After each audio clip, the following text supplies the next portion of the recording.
طبیعت زیبا و کم نظیر کبیرکوه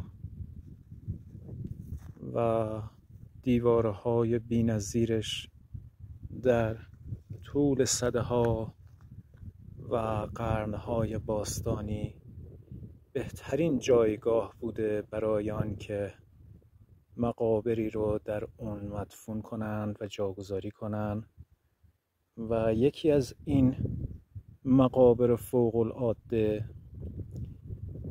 در غار پلنگابه.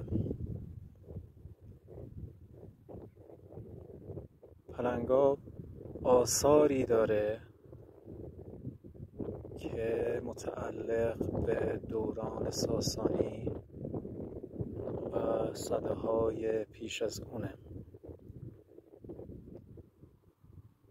غاری در اینجا وجود داره که حدود 60-70 متر این غار تخلیه شد و در عمق 60-70 متری زنگوله مفرق به دست آمد که دلالت بر دفن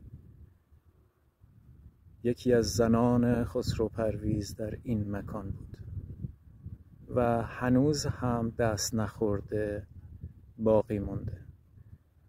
اون زنگوله یا اون ناقوس کوچک رو که مربوط به مسیحیان دوره خسرو پرویزه بهتون نشون میده.